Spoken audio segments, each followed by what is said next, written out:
Today we're going to talk about building a community around what you love. Today on Vision Makers podcast, we have Jake Furia. Hello, Mr. Victor. Nice to Hello. be with you. Hello. So, introduce yourself to the audience, give a little bit of your background. Certainly.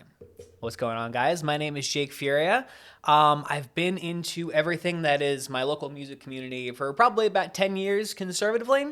I've played every genre that I've gotten interested in, starting with rock. I shuffled over to EDM a whole bunch, over to hip hop more recently. I'm sliding into country right now.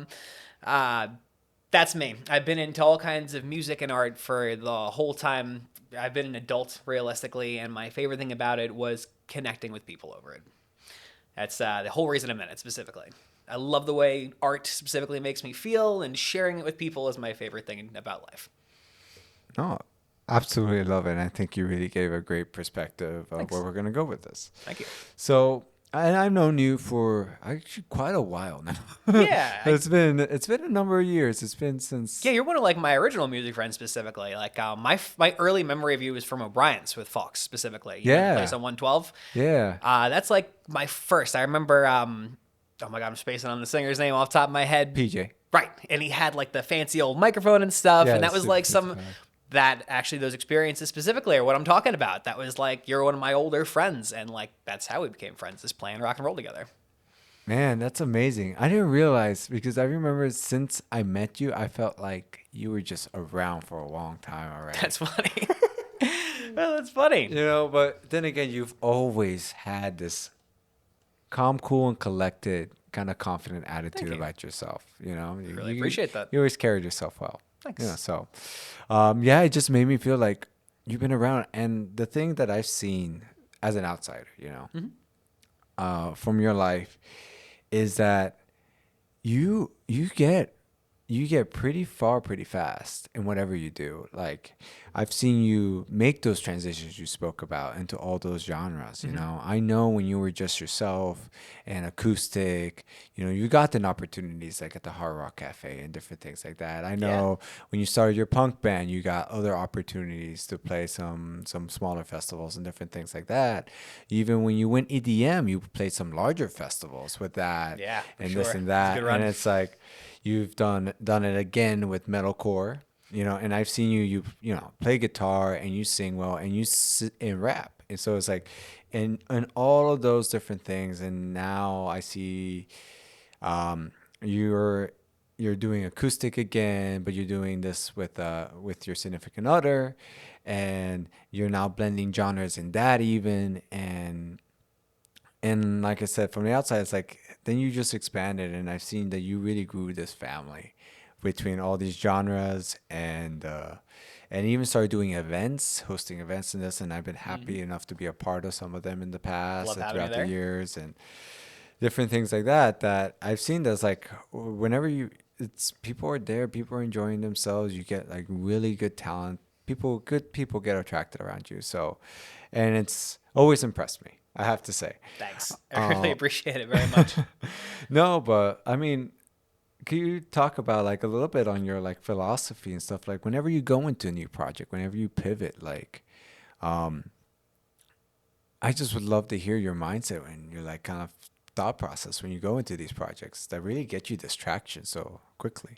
It's like, well, first of all, I don't like take a lot of credit for it. I think I have a lot of good luck. I say that all the time because, like, genuinely, I feel like I don't make a lot of effort, but get a lot of good results. I feel very lucky that people enjoy like whatever I'm up to at the moment. And as far as philosophy goes, I mean, it's gonna sound weird, but like the first thing is I never thought much about trying to make a lot of money with it. That's not why I was interested in it. I just love the vibes specifically. Um, and trying to give back to whoever I was working with is really my key philosophy specifically. Like, I never want anybody that I'm collaborating with or anything like that to feel like they owe me anything. So like I always would, if we're doing recording, I would, try to like spring for the recording or everything, try to make them comfortable, just try to make it an awesome experience because that's all I ever wanted out of it was just to have a great time specifically. And people they receive that well. I try not to just take anything from them and just enjoy whoever I'm working with specifically. And I think that people feel, lets them let their guard down. They're more comfortable, and then they can just enjoy themselves. And kind of after that, that means they kind of went with me wherever I went. And I got to have this 10 years worth of network built up. I remember actually, like, when I got started in local music, I remember there was that place over in Bayshore, Evenflow. If you remember. Flow. I remember Flow Bar and Grill. Yes. Yeah, it was a great place. I remember I started literally like a friends list in my notes in my phone, and I would meet a random dude or whoever at an event, and I'd be like, I'm going to remember that person, and I think I got them on Facebook or whatever. And then when I went to go to my next event, I'm just like, hey, man, we're all going to hang out, whatever you want to come with. And like, especially if it was events, I never try to like be like, like an ad about it, or never try to sell it to people. I'd say like it is. We're going to hang out at a bar and enjoy each other's company. You want to come? And they'd be like, yeah, or no, and then whatever. But you send that message out to a bunch of your friends, and eventually this community starts to go around it. And that was always what I wanted the most. I wanted a group of friends to hang out with and enjoy art together. And that's my take on it. Oh, I think one of the main key points I pull out of that is you're just authentic. Thanks. You're just purely authentic. Like you said, it's like you don't try to manipulate. You don't try to do it. You're not there for the money. You're not trying to make a quick buck or like trying to push this or that. It's like, hey, this is what I want to do. This is like the vibe check out. This is what makes me feel right. This is, and so I'm just going to pursue this. I put my heart into it, and I like to treat people good. You're like a go-giver. I don't know if you've ever read that book. No, I heard you mention it though. I think maybe actually one of the two podcasts I listened to today, actually. Oh, maybe. Yeah. Go-Giver by Bob Berg. Great book. Cool. But in that book, it speaks about it. It's kind of like a short parable. Okay. Where he's teaching this character who comes from the sales world, and he's trying to just, make it big and money, this and that. And he meets a mentor, right? Mm-hmm. And he runs him through the 5 stratospheric laws of success. Okay. But it just comes down to, it's like, I remember, I'm not going to spoil the whole book. It's a great book, and I highly recommend reading it. Good. But I remember there was a point, one of the middle ones, he was talking to one of the mentors in the book, right? And he made a very interesting statement. He's like, I'm not that happy in my marriage and this and that. It's all very 50-50 and this and that. He's like, Joe, 50-50 is always a losing proposition. And you almost think about that counterintuitively because you think any situation is 100%. Yeah. So if you both are giving in, then you're both giving in 50-50, right? Mm-hmm. But really, when you're giving in 50, you're expecting 50 back. I suppose you are. Yeah. You're expecting the other person to meet you halfway. Fill the 100, to meet you halfway. Yeah. Thus, when you feel like you're giving, and you're not getting anything, you feel empty. Yeah. You feel, bad feeling. And so you feel like, I do everything. And then the other person feels like you're not truly giving because you're giving with an expectation. So are you truly giving? Yeah. So I thought that was a major perspective shift when I read that one point. I was like, because on surface level, you think that makes sense? I mean, that makes a lot of sense specifically. Yeah. I mean, not to be any kind of cocky, but I feel like I've had good perspective, especially in the more recent years of my life, just being a little bit more of an adult. And that's something that I've able to be a little fluid about. Like if I'm in whatever, a friendship or a relationship, whatever, that it's not that I feel like I'm giving so much to. Mm-hmm. It was more like lessons I kind of had to learn early, but like I recognize that exact thing. And now I don't, if I kind of can feel it early if it's not like a thing that's going to be, giving back to me or something like that. I'm able to push my energy off a little bit and, doesn't make it weird after that. Yeah. And it's like, but that sucks. When you give a lot and you can't get any back and you don't have the perspective and understanding you're not going to, that's where you hear a lot, like, it really, where it is like, especially like marriage or something like that. Mm-hmm. It's 100. It's like you give 100, but you have no expectation because 100 is filled. Yeah. You know what I mean? So, and it also comes with being open to receiving too, because some people are like, I'll give, but I shouldn't get anything, which is also unhealthy because it's like breathing. You can't breathe in. You can't breathe out with only breathe out. You have to breathe in at some point. That's the you can't pour from an empty cup. You know, there's other sayings for days about this, but there's a reason for it. Yes, agreed. But and that's something that you, through your own words before you're explaining, really exemplified. So those were like two major takeaways just from what you were saying. Yeah, I hear that I think it speaks a lot to like how you can really build a culture and community around that, or like you said, I think a lot of local musicians and people trying to do small events and small gatherings, they struggle a little bit with that because they're trying so much to push it to be a thing. They want it to be that dream the first time. Yeah, they want it to be that first event to be everybody's there. All of my friends said yes, this and that. Big cash outcome and stuff like that. Yeah. And I think that's such a common misconception. Yeah. But I think like you said, like over the course of these 10 years, you just kind of like, hey, this is what I do. If one friend shows up, it's cool. If 10 friends shows up, it's cool. But you know what? This time 3 friends showed up. Down the next time the same 3 friends showed up with 2 extra friends. And then the next time it's those same ones and maybe someone swapped and this and that. And yeah, right? Yeah, I could literally say like it's almost easy, in my opinion, to make this wonderful music life. It really depends on people's measures of success, really, because if you want to be, a huge successful rock star, that's a lofty dream to attain. That's what I wanted growing up for a long time. And then over time, that dream was in the background, but it wasn't my day-to-day, and it wasn't what was bringing me like happiness and stuff like that. I found my own community was the most fulfilling thing in the world to me. And literally, I am the happiest being at some bar doing maybe an acoustic set. Maybe there's 10 or 15 people there, but it's the best vibe, so who cares?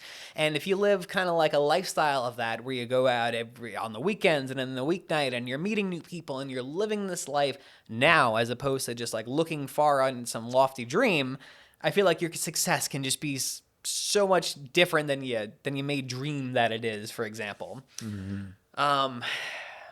Where I was going with that was, it's easy to get this kind of happiness and this kind of enjoyment out of art.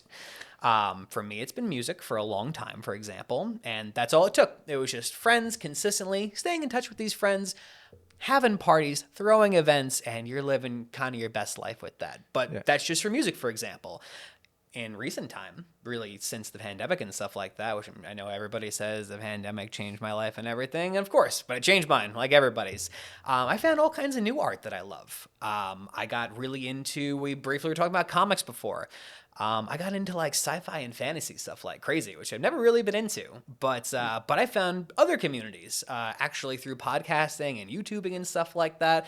Which, by the way, I was going to say I've never been on a podcast, and I listen to podcasts every day of my life. So I'm excited to do it. Glad to have you on.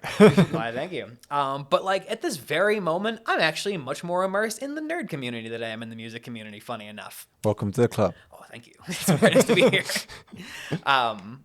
But it's another kind of art. I mean, some of my favorite things about music over the years have been just crying over music, over pop punk and alternative, and like sad songs and stuff like that. And that emotional resonance that was like my favorite thing. And I'm like, I always used to say, if I can make somebody cry with one of my songs, I'll know I'm successful, because I've succeeded in what I like from music or whatever. Yeah. I've had that same experience watching new Star Wars this year, which is weird. But like, I've like shed a tear at some beautiful pieces of art that I've seen just through fantasy. And I'm like, oh, it's the same thing.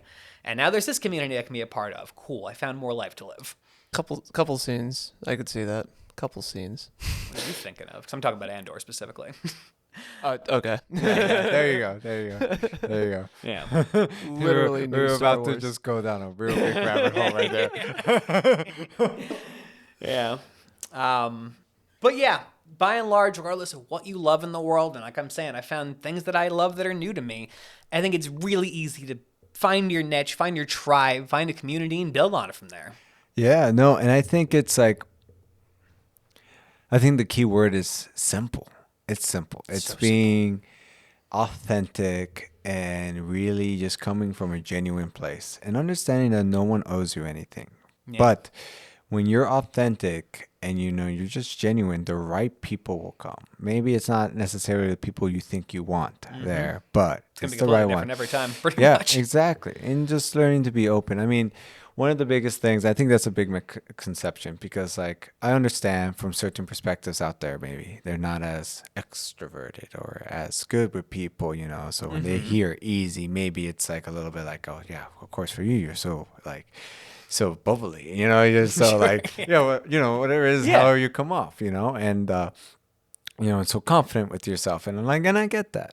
But I believe anyone could be confident with themselves. Anyone could be true with themselves. You know, it's just a matter of learning and getting there. But I think it's just understanding that at the end of the day, it is simple.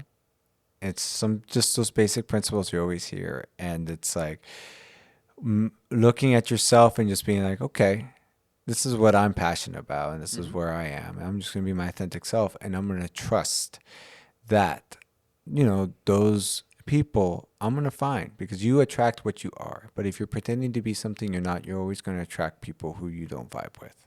Yeah. You Yeah. know, You attract right? some terrible vibes like that. Yeah, and it's 'Cause just it's like going to, kind of made of fake toxic energy, and Yeah, then it's you a get feedback like, loop. Yeah, it truly is. It truly is. Another thing I was gonna say, just talking about mindsets and perspectives and things Yeah. like that.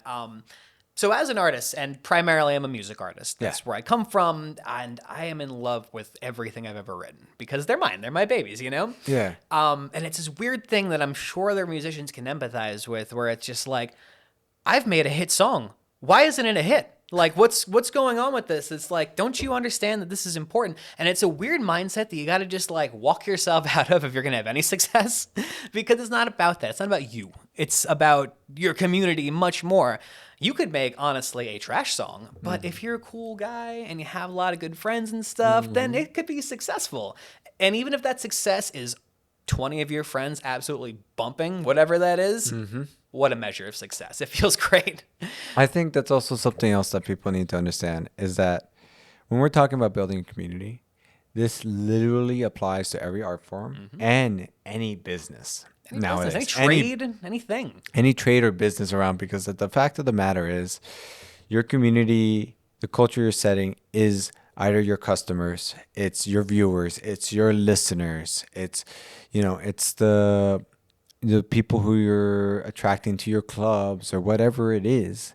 That is your community, and you are going to build it, because if you're going to build a business, you need to build a community of customers. You do. If you're going to build a brand, you need a community of spectators. If you're going to build a film, you're going to need a community of viewers. If you're going to be a band, you need a community of listeners. You need to make sure they're having a good time. Whatever Exactly, it is. exactly. You know, you want them to leave with the energies that you have set out to give. Like you said, your measure of success is that you give someone the same emotions you get from your love of music. I think that is beautiful. Nice. I mean, I honestly, I feel very similarly. I do. I feel very Yeah, similarly. you've with always Marius. been a nice, calm-hearted, calm-headed, nice person. I enjoy having conversations with you, whether it's on the phone, whether it's via text and stuff like that. Like when we got done talking yesterday, we haven't spoken like, you know, actually voice to voice in a little while. And as soon as I got on the phone with you, Mariah called me like right after that. That's my significant other. You know, he knows her as well. And I was like, I just got off the phone with Victor and I feel good. I'm happy. You know what? And I'm excited to go work with him, you know, tomorrow. It's going to be a great time. I'm jazzed about it now. Yeah. And it's because you give me good energy and I can feed right off of it. Now we can have a fun conversation. No, and I appreciate it. But yeah, it just speaks to that. Like, it's kind of like, but the great thing about that is that creates opportunity. You know, it's like with your community, like the community, the Bow Click, right? You call it Boo Click, actually. Boo Click. Yeah. Boo Click. Sorry. No worries. I know with Boo Click, it's a collective, and you have artists, you have engineers, studios, you have venues involved, and you have artists, different everybody who's fields. in my networking list. Yeah. Where it's like somebody needs to record a video, somebody needs to record, you know, a track, whatever it is, someone needs a venue, blah, blah, blah. I got that collective of folks, so I'm like, these are my folks. Yeah, and you've successfully, I've seen you through this collective, you know, you've successfully done mixed records with multiple artists on it and of multiple genres. You've done shows that I've been to, that I've seen, that, you know, I had a very successful turnouts. I've seen, you know, and I'm sure the venues were happy, all the bands were happy. And I've seen you got like bands that I would consider like big name bands on the island too, working, you know, on these We've had shows. good ones recently. Yeah. Like I've hosted 2 in the last 6 months, and I've decided to do less shows with a better impact was my idea because I've just been busy with work in all honesty in the last couple months. But yeah, I was happier with the last one, for example, because that was like my measure of a good time, and that's what makes me happy. Yeah. And the people were happy. Yes, the venue was good. They got lots of people there. We did it for charity. The charity got a buck out of it. You know, we had a decently full house. The bands all came back. They're very happy, and that's good for me. I think that just speaks so much to the power of a network, a network community.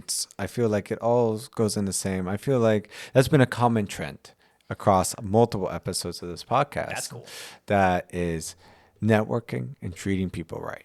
Yes, agreed. And I'm just thinking about it like through so many past episodes. That's been a common trend. I think it's so important. And it just speaks to how important that is. I totally agree. Now, on a side note, I'd be remiss not to mention, pertaining to BootClick specifically, it's now something different than what it started as because they used to have different and more people involved in it. Mm-hmm. So here's exactly, of course, because people will be watching and listening and stuff like that. Of course. So of course. Initially, I started it with a friend who I'm no longer friends with. And we were just kind of on different pages and stuff. This gentleman, he had a whole lot of different ideas. He's honestly challenging to work with is the whole gist. And he started running with these ideas, this romance that he wanted. And he's kind of just an erratic person. And one day he wasn't cool with me and he told me, he's like, you can't hang out with any of us anymore. And this is my company. And ha ha ha. And I was like, whoa. Kind of out of nowhere. Yeah. Also, I named the brand and no. So I went and I trademarked it and stuff like that. And, it caused an upheaval and stuff with the artists we were working with and stuff. It made bad vibes.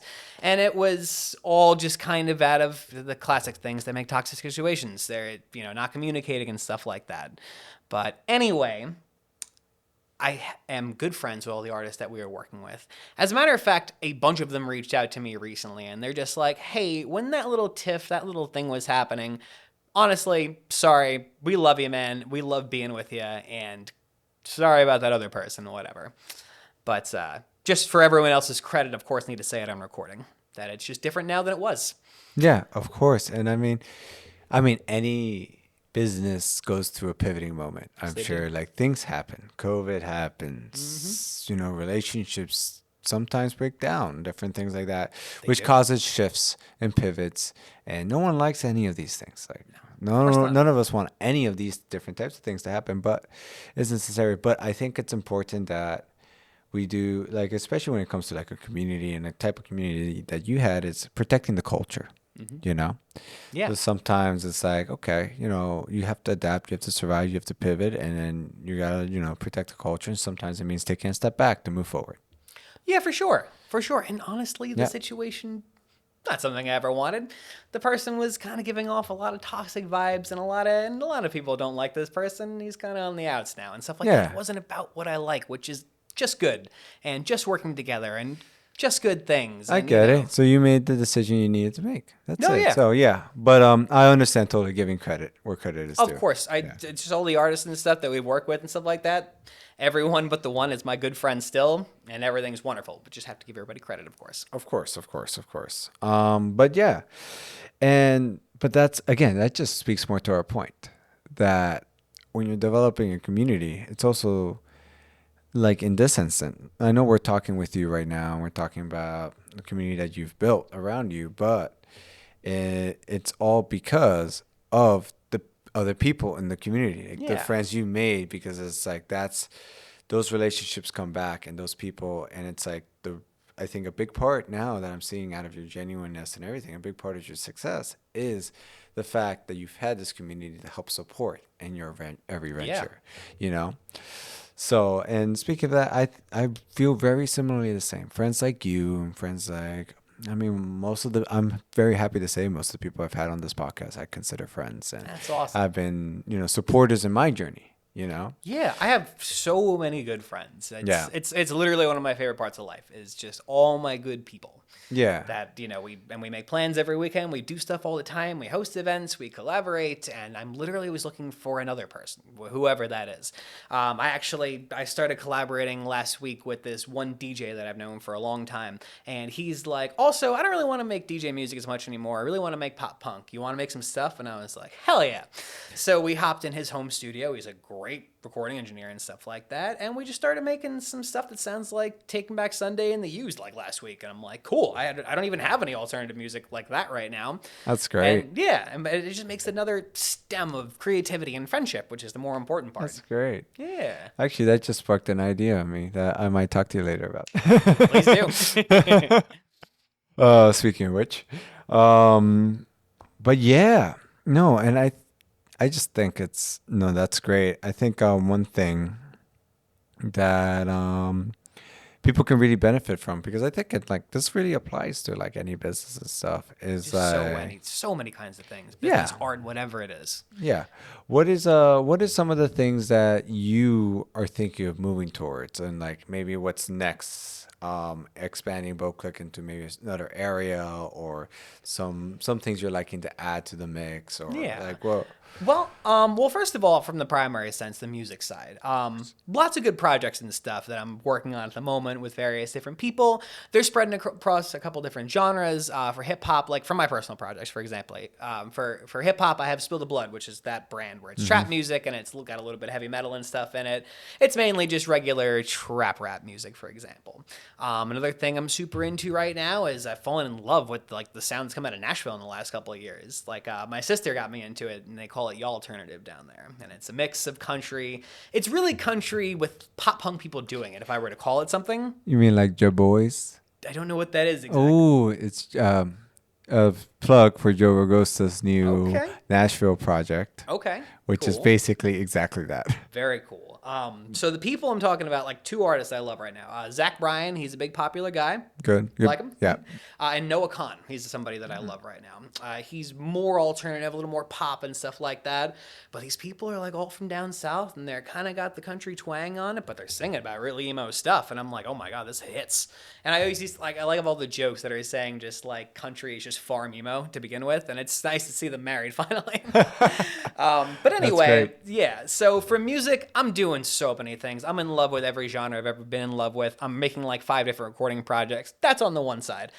Things I am in love with now that I don't exactly know where to start with, I like things like film and fiction and comics, for example, and all kinds of fantasy and stuff like that. And that's like been like the biggest part of my passion in the last like year or so like that. It is I've been thinking about filmmaking and stuff like that. What aspects of it? Because you're kind of literally in a video production studio. I know, which is why I'm excited to talk about it. I love the idea of stories and telling a story to make people feel something. Because right now, I'm in this weird spot where it's like with music, it's like I can watch a music video or MTV or whatever it is, and I'm like, I'm a part of this. I know what they're doing. I know how to make music, blah, blah, blah. Now I'm just a fan, like from this other thing that I like, and I'm just like watching, and I'm like, it's magic to me still, and I don't know how to do it exactly. But I've seen all these beautiful examples of storytelling. Actually, the MCU was what got me into it initially. It was in COVID. I had nothing to do, and Netflix had Black Panther on, and I was like, oh, whatever. So I watched it, and I was like, that was really good. And then I delved into everything that was Marvel for like 6 months or You're all whatever. caught up? Oh yeah, I know everything about it. Yeah. I listen to all the breakdowns. Me too. Yeah. Yeah. Nice. I bet we go through the same channels. That's funny. Yeah. I bet we do. And by chance, talking about actually podcasting is another thing that Yeah, I love. exactly. I would love to do more podcasting and maybe host a show or something like that. Yeah. And I might know a place. I bet you do. And it was that was actually through music I got into podcasting. I saw Joe Rogan had Post Malone on, and I love Post Malone. And they were on, they took mushrooms together. I'm like, that's a cool tag to make me listen to whatever this is. And then I listened and I was like, well, that was cool. And I checked out a couple more of his podcasts. And then I was super into Marvel at that same time. I'm like, I wonder if people talk about this. So I just Googled Marvel podcasts or whatever. And I found like a localized one with not a lot of numbers and stuff. And I'm like, oh, this is cool. And then I branched out and I listened to like 5 now. Yeah. And these same things, they cover everything that's nerdy, like Star Wars and all kinds of Studio Ghibli and all kinds of anime and stuff like all that. the Easter eggs and all that stuff. You Yeah. bet. Boy, you bet. fell down the rabbit hole. Yeah, I mean, COVID did the same thing to me, Eric. but yeah, exactly though. It was exactly that. It was COVID happened, and then I had nothing to do for a little while, and then the TV was on, and then there was plenty to do, And the internet. and the internet. Wait until you dive into Dungeons and Dragons and video games. I would like to. I specifically would like to be a gamer. Like it's funny because like I got into music when like I think a lot of other people got into gaming. Like because I put down my Call of Duty controller like when I was 14 and I started playing guitar and never looked back and missed everything about video games. Oh God. It's a funny thing. But Yeah. and then like for example, like the show The Last of Us is on now, which is an adaptation of a great video game, and people talking about things that make you feel things. People talk for years, at least the last 10 years, about this video game. It's got the best story. It makes you cry, and I was like, I'm not into gaming. That sounds awesome, and I'd love to be a part of it. That's honestly was always my favorite part about video games was the story. Because the games that I loved like growing up, so I ended up going the Xbox route just because that's just the consoles I ended up. I only had the PlayStation one, so I know there's a whole war between PlayStation and Xbox. They're both great. So it is what it is. So yeah, it is what it is. But yeah, no, I just remember like the Halo series. The Halo series I stopped at 2, but I played a lot of it. But has such a great story that I love playing it for the story. And the same with like the Assassin's Creed games. I thought that was because I love history, so it was just such a great blend of it. And I mean, I know you, Eric, have so many honorable mentions. We can just go for days here. The main ones for me is the Batman Arkham games, the first two. Oh yeah, Okay. Those games were great. Heard Highly really recommend good things those. about that. Highly recommend Yeah, those. and I also love Batman on the same kind of concept. Oh great, then yeah. And the Last of Us when it first came out on the PS3. Yeah, we actually did your student senior project based loosely on The Last of Us. The story that I wrote was loosely, it pretty much was a ripoff of The Last of Us, but I tried hard to kind of make it into its own thing, sort of, but still keep that inspiration in check with it. But it was a more of ripoff an of The Last of Us. adaptation if you think An about attempt at it for a college project, yeah. That's how The Last of Us got started, I just learned. Yeah. It was a college project, and the gentleman, I forgot his name off the top of my head, his professor was friends with Ramiro, the guy who made the original zombie movies. I forgot his... It was probably Neil Druckmann. It was Neil Druckmann I'm talking about, yes. And Ramiro, I don't remember his first name, but he's the original zombie guy. He made, I think, Dawn of the Dead or Night of the Living Dead. One of those, he made the archetype. And everybody had the opportunity to pitch a zombie story to him. And one of those was The Last of Us when this guy was in his early 20s. And the guy who they were pitching it to, he's like, meh. And he didn't like it. But the story existed, and then it started to grow from just a college project. That's awesome. Yeah, no, and...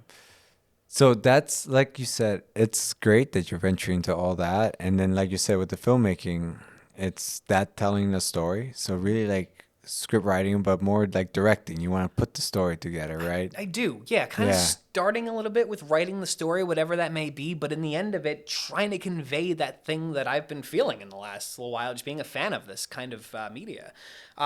Here's like an easy example. Have either of you watched The Last of Us? Either 2 episodes that have showed up so far? Not yet. I am up to date, and I played the game multiple times. Okay, well, funny enough, what I'm going to talk about has nothing to do with the games. In the first episode, in both episodes, they're doing cold openings, and these cold openings are filling in backstory that the game never had. Spoilers? No, not terribly. Okay. It's pretty basic stuff essentially. It's just explaining how the virus, the situation came to be. And they're filling in those things with these cold opens. So in the first episode, they have this these two scientists that they're interviewing and stuff like that. Yeah. And the way that this scene goes, it's like the filming starts wide shot and everything, and it's kind of a joyous thing. They're on a talk show. It's a 60s talk show specifically. And the mood is kind of light and stuff, and the one scientist is not so light. And the whole mood just kind of siphons down, and the score gets less, score gets to nothing. And eventually they're on this guy's face, and he's explaining how this might happen one day. And in the end of it, there's this tense little score in the background, and all of a sudden you're worried about the situation that's not really happening right now, but they kind of posit it in a way that it could. And you're just like, what? Why am I terrified all of a sudden? And I love that. That is uniquely a great observation for someone who doesn't know film.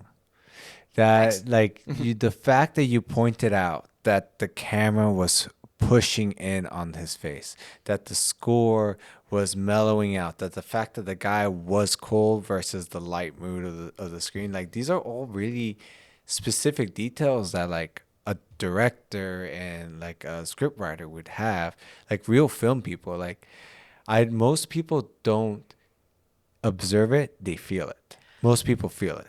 But you just got it down to a T. But Vic, you should probably watch it so you know what he's talking about. Oh, just the way he described it, I watched it mentally just based on how he described it. I could picture everything. Like, he described it that well. Well, first of all, thank you. But I don't want to take too much credit because it's from listening to a lot of podcasts and Okay. stuff that I've Have you- learned the a lot lingo of the and the the- terminology and stuff like that. But I get it from the artistic standpoint. Like, I understand it kind of from a little bit of engineering and stuff from music.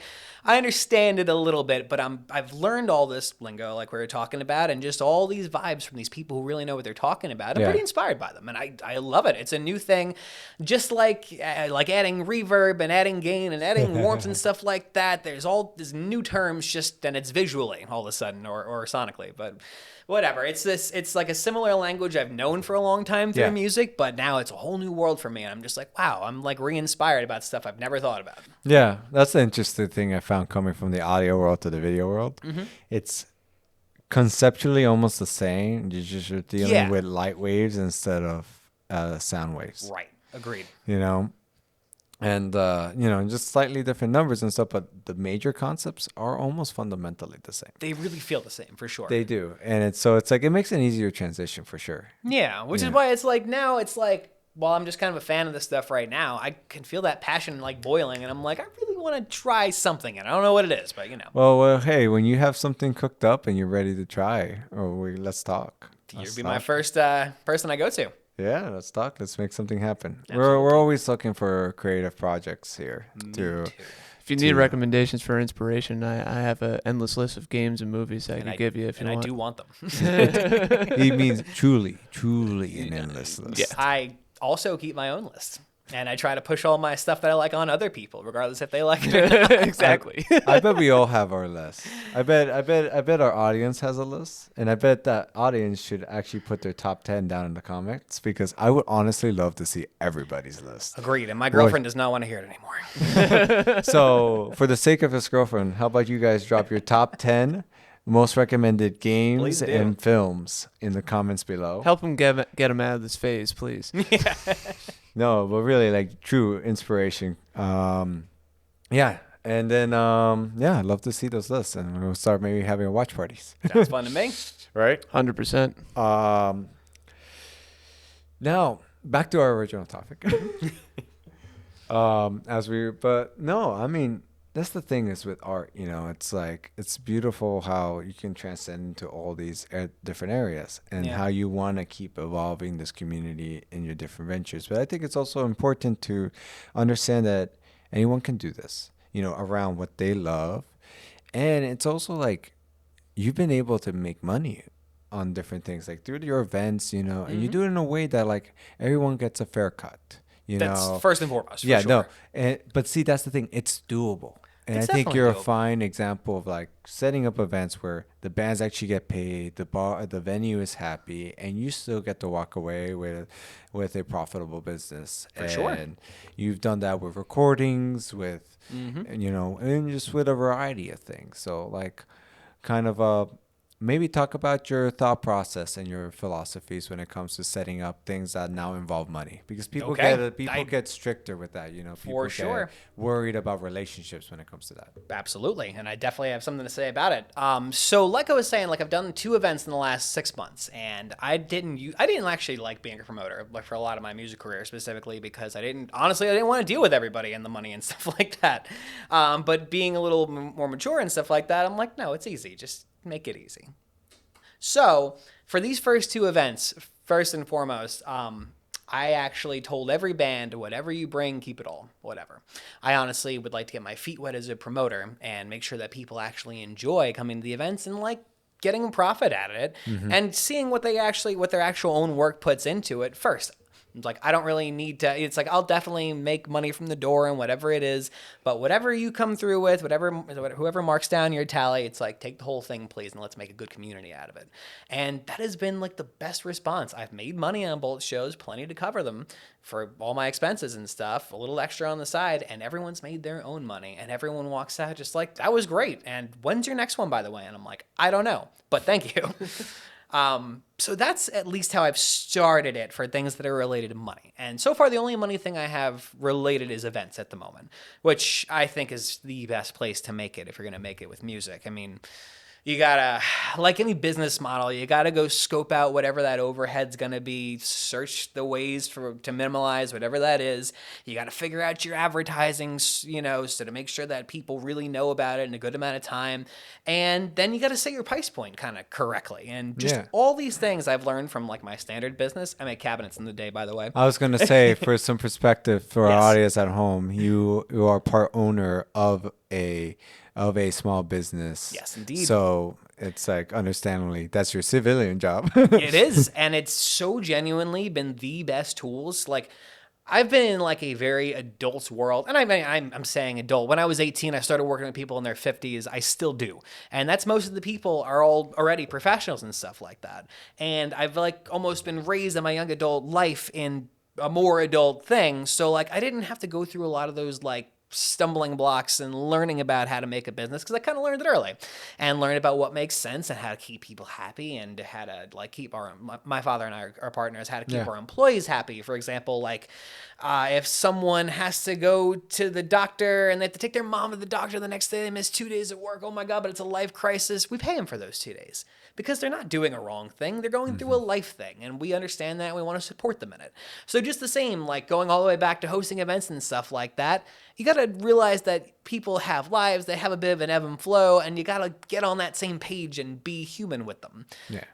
And that's the best way to have success with anything, in my opinion, including making money. And it's almost like I said before, it's simple.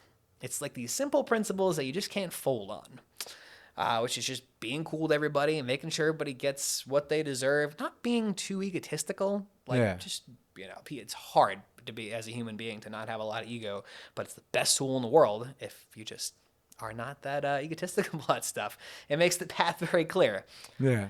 And in a silly way to say it, just be cool to people. You'll probably have success as a result.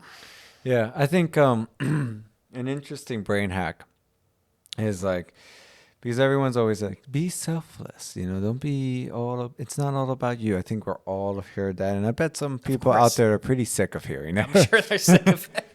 But Especially if you're not getting results and they're like, I don't yeah. want anybody's help. Well, here, and I get it. Also, when you're in a tight situation, you're like, how can I not think of me? It's like, I need to survive. It's like, I need to think of it. And I think a good brain hack that's worked for me, and understanding that it's like that by not being so traditionally what people would consider egotistical or selfish, where you are, and what I mean by that is doing actions where you put other people's needs kind of on the forefront when you are working with them. Make sure they are met. In a way, that is about the most selfish thing you can do, because when you give in that way and you cover people's needs and make sure they feel good and don't set an expectation, you are just banking up the karma threshold to come back. And I get it. I said karma. It's like this hoodoo thing, but right? But you know what? The fact of the matter is there is give and take in the world. And the fact of the matter is that if you do that, things come back, maybe not directly from said person, but things always come back. And it's just a universal law. And like it or not, no matter what your beliefs, every single belief system talks about this. If you think about it, every single one in one way or another.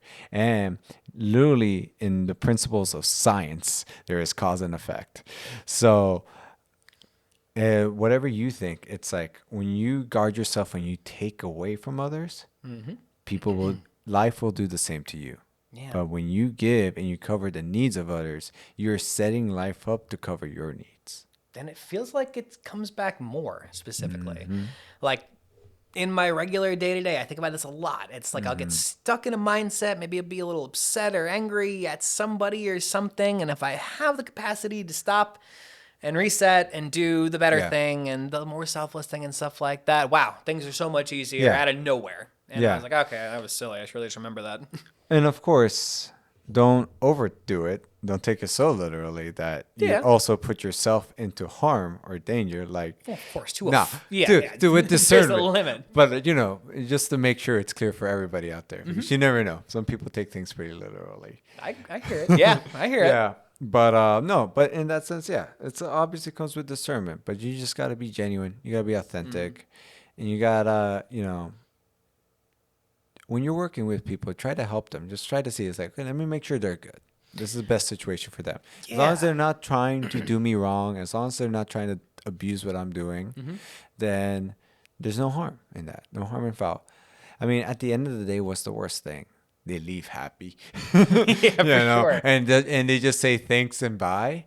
Okay, Which is a nice thing, it's though. a nice thing. Sure, they said they maybe didn't even say thanks, and they're just like, great, bye, and you did it, and it's like great, because you never know. Next thing you know, that person next time they see somebody and they're like, oh, I need this thing done. It's like, oh, I worked with this guy. He did such a great job. He took care of me really well. Yeah, and people You love know? to recommend stuff. If they Yeah. had even like a pretty good experience, they're gonna be like, I know the guy. I know the best guy for it. They're excited about it. Just remember about like 10 minutes ago, we were just railing off video games and movies and things that we have brought us joy and excitement, and even people.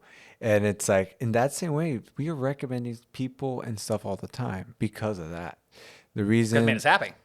yeah, exactly. Just it was a good experience of some kind. People learn how they feel, how you feel. And I think that applies to business too. When you're thinking of your product or your service, So much. clients refer you and go to you based on how you make them feel. Yeah, 100%. I mean, I have a custom cabinet shop. We need to. I mean, I always am trying to sell a good time and an honest experience and all those things. And we sell really expensive stuff, in all honesty. So people got to be like, they got to have their heart in it, Yeah. which includes making sure that the customer's needs are met and making sure that they're happy and making sure that I keep candy in the dish at my shop and that I decorate for the holidays and stuff, because all these things add up and they make people happy and they feel confident in you. And I guarantee you, the funny thing is, those people will talk about the candy more than your They cabinets. definitely do. which is you think it's so like silly, but it's true. Yeah, and it's something I've learned more recently in life. More the last couple of years. I'm going to be like 30 in a couple of months, and like it's taken me a lot of Oh this yeah, time to me like. too. I didn't know figured- I didn't know we were that close. I in was age. thinking, when's your birthday? Mine's in May. Oh, mine's in April. We're very close in Oh age. man, Funny, snap. Oh, funny. snap. So you're like barely a month older than me. What day in April? 7th. Okay, so you are a month older than me. A little, just over a month older than me. I'm May 24th. Oh, gotcha. Pretty close in age, though. You know, Mariah's 2 weeks before Yeah, me. yeah, March 20th. 20th. 20th. Yeah. 20th. I should have just stopped right there. Okay, edit that out, Eric. Don't tell her. But yeah, like what I was saying was, it's like I've gotten a lot of good perspective and stuff like that in these recent years, specifically. Yeah. I guess you hit little spots of growing up, whatever that may be. But it's Yeah. these life hacks are so awesome. I just kind of use them every day, and like they've allowed me to like just triple my success for whatever it is. Like in my regular business, in the last couple of years, we've made a lot of money. We've expanded Yeah. our business. It's been great.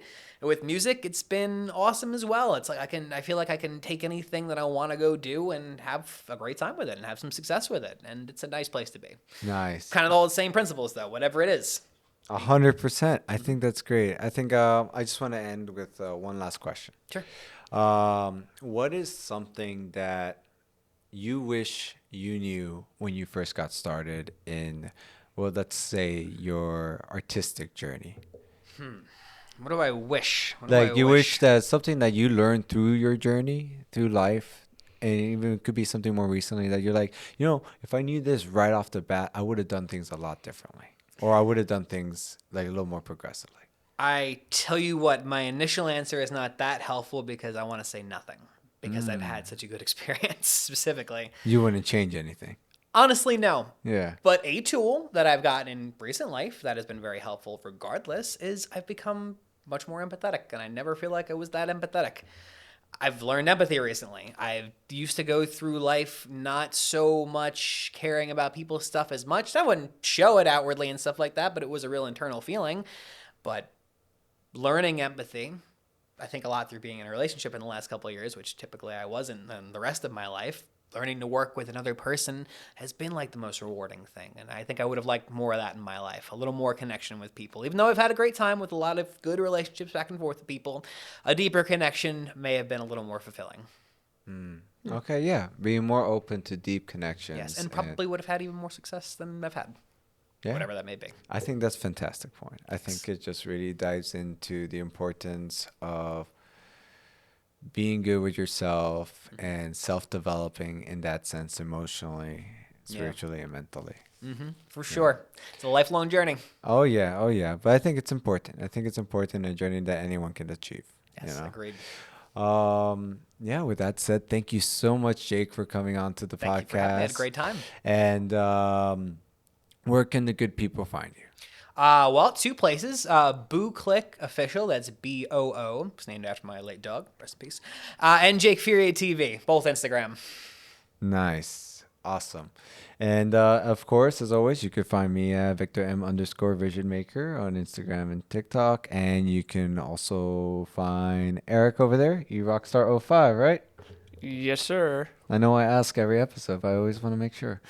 And then, of course, you can follow us, the podcast, and everything we do here at Vision Makers under VM Productions NY, Instagram or TikTok, or on our website, visionmakerproductions.com.